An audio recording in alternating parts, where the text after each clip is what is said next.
Greetings, Namaste, and welcome to Astrology Awakening. This edition is, I'm calling the Cosmic Cocktail Hour because I'm kind of mixing it up. The headliner is going to be the Age of Aquarius date reveal, but that's going to come at the end. So first I want to talk about the holiest month in the Hindu calendar, which we are in now, known as Shravan. So this is, in my research, did not realize this, associated with the story of Shiva and goddess Sati, who was reincarnated as Parvati, and their love story, which is, I mean, not only is Shravan one of my favorite nakshatras, but the story is one of the most lit in all of the scriptures. It's pure romantic, punk rock, fire. Shiva, I'm going to really quick encapsulate the story. Shiva is the, as many may or may not know, one of the three, the Trimurti, and is the god of destruction, and so therefore has a sort of like gothic, kind of like vampire-ish, quality. But also he hangs out in a crematorium and hangs around a lot of like kind of freaks and stuff, covers his body in ash and runs around naked in the woods. So, these, I guess, descriptions are not undeserved, but he's also very like much kind of a romantic figure because this story of Sati involves her father, Daksha, and he's in this kind of like BDE war with Shiva for some reason. But this is a really quick version. And as the immaculately clever soul Eve Mendoza says, protect you from my ignorance. But the story is basically that Daksha doesn't invite Sati and Shiva to the wedding of one of Sati's sisters. And this really unnerves Sati. And she, in a sort of noble and profound act of protest, self-immolates through her own will at the wedding as a protest of this rebuke of her love for Shiva. And so cut to the happier part of the story, which is when she reincarnates as the goddess Sati. And, as goddess Sati reincarnates as Parvati. Shiva is skeptical of this, and so therefore Parvati has to go through penances and oblations and stand on one leg and whatnot, which recalls Purvabhadrapada, Ekapati, and I'm probably butchering the pronunciation, so forgive me. But essentially, she has to prove her love for him now, crazily in this reincarnated form, and does so. Shiva is literally just overwhelmed by the purity of her intention, that he knows this is the truth. He knows she is truly his reincarnated love. So this story, when I heard it, reminded me of a movie that was like totally influential on me growing up, Bram Stoker's Dracula, which I also read the book of, and is really the story of immortal love. And Vlad the Impaler is the IRL Dracula, and he is this very destructive figure, but also he works on behalf of the church. So he's like this again holy figure who's known for his destructive forces, recollecting or having to do with the Shiva element of nature. And he essentially becomes immortal because as Dracula, so that he can find his love, Mina, reincarnated. So this is kind of, as I'm telling it, it's almost wicked parallels between these two stories. So blessings and gratitude for letting me regale y'all with that, and we'll get into the next topic.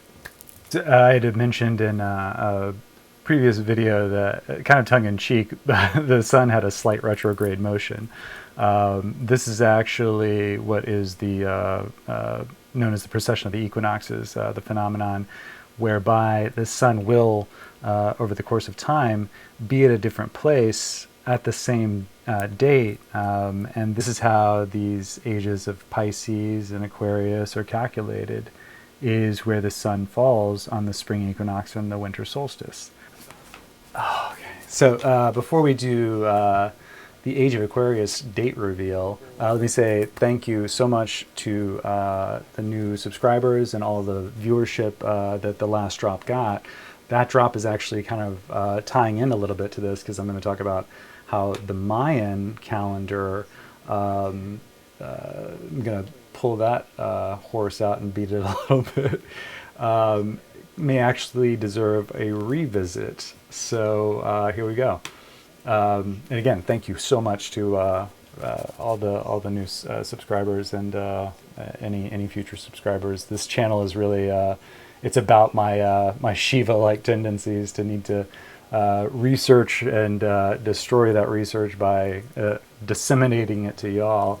That's my version of destruction and creation, I guess. That these are elements of nature, that you cannot have creation without destruction. And this is never more beautifully articulated than in the story of Ardra and Punarvasu nakshatras, but that's for another time. So here we go with the Age of Aquarius. Here's the chart for when the sun will actually be on the vernal equinox in Aquarius by the sidereal zodiac, which measures our relationship to the cosmos through the stars rather than through the sun. And this date, as you can see, is well into the future, and may tie into the fact that our calendar is off. So there may be people who have reasons to believe that I can't possibly fathom that we're in the Age of Aquarius, but the precession of the equinoxes is how you determine this. And this is also how the Mayans, according to some research that I just found, determined their rebirth of the galactic solar system, which is the 2012 winter solstice. So get into that now. And yeah, apropos that this drop and the Shiva month of Shravan are kind of happening at the same time, because it's the Shiva vibe is definitely one I vibe with, and the unexplained, paranormal, freaky stuff, that's definitely my bailiwick. And in that vein, I've been another synchronicity.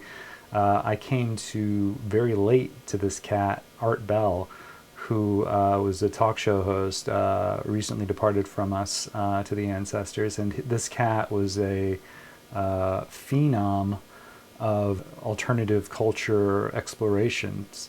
And he has eggheads, physicists, psychics, witches, Satanists, all sorts of a very wide medley of guests on his show. And kind of like as a I don't know, cultural folklorist or something in real time, that I feel like I am, because so much of our culture disappears overnight only to be reborn with something more disposable in its place. And that's definitely something I'm compelled to write about in my my work and explore and research topics through history. So Art Bell is a treasure trove of stuff in the last 20 years that has completely sunk down the memory hole of culture, and I'm getting to dust off and check out. So I'm going to be slinging some of that content,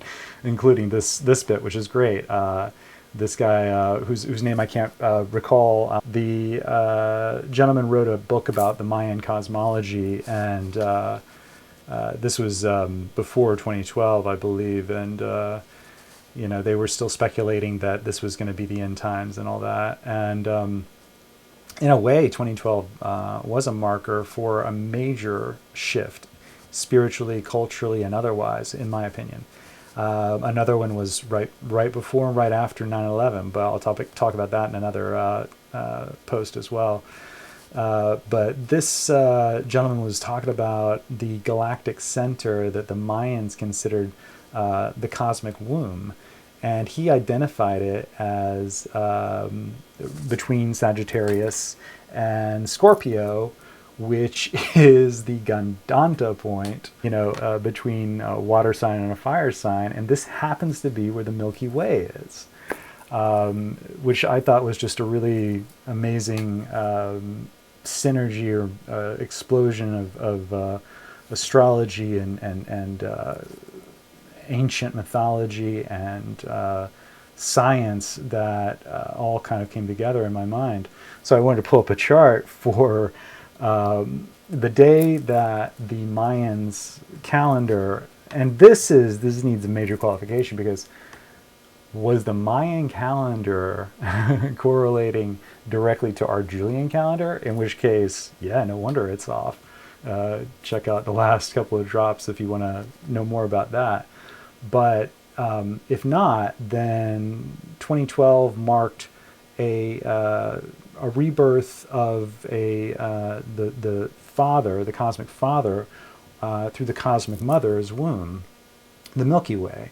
And this would be, the sun you can see is in Mula. So on the winter solstice, this is where the idea of resurrection, dying and being reborn stems from, and why the 25th of December is such a sacred day in cultures, not just Christianity, because of this winter solstice.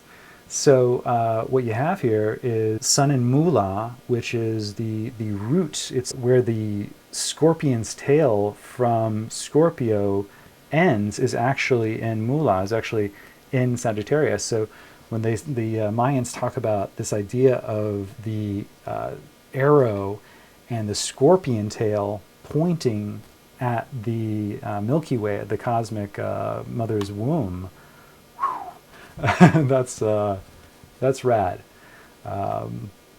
So anyway, this compelled me to check out the future and see if I could calibrate when exactly the sun would be at that pure Gandanta point. So here's the chart. Again, a few hundred years in the future, but you can kind of see where this might be headed if this date and the date of the Age of Aquarius are accurate. This is actually within like 100 or 50 years of each other. So what we have maybe in the next few hundred years is a true rebirth of our cosmic consciousness, which I can't even imagine how that's going to look in the near time. But yeah, I just thought I'd throw that out there. So after the deluge of Art Bell that I've just indulged in, I feel a lot better about my lifetime preoccupation with the paranormal, supernatural, and unexplained. Because if you ever need to be comforted for believing in these things, talk to quantum physicists. They estimate up to 11 to 12 dimensions at this point that we will be living in parallel to. The multiverse, quantum entanglement, all of these things are unexplained by science in any kind of 3D scientism, science is religion kind of way. But the paranormal and science should not be mutually exclusive, and quantum physics actually seems to be showing that they are not in quite amazing ways. And this has kind of led me to this idea of what is time and what is a clock. Because if you ask me, we're in a clock. The sun, the moon, the grahas, they all tell us where we are, what we are, what time it is. So to create a clock, like a wristwatch, it would be like a clock creating a device to measure itself. And the reason why we get so hung up on these ideas of time travel, of forward, backward in time, is because we don't really understand time at all. In fact, what we've seen with satellites is that the Earth's rotation will actually create what's known as frame dragging. So the space-time continuum is actually slightly different outside of Earth's orbit. So much so that these satellites will drift off course. And yet they're telling us that some girl, when I was talking to her about astrology recently, was like saying, yeah, the stars are dead by the time the light reaches us. And I'm like, I've heard that, and I don't know who came up with that, but it's sort of wildly speculative to think that time flows in any way, shape, or form in the same manner outside of Earth's orbit, the same way we interpret it. So that's food for thought, I suppose, but also maybe why astrology is so appealing to me, because it is the ultimate clock. It is the ultimate measurement or calculation of what we need to do, where we need to go, which is what time tells us in the first place. Why do we have a clock, a calendar, a schedule? Usually it's because other people are telling us what we need to do and where we need to go. And so if you think about these devices, they are control devices.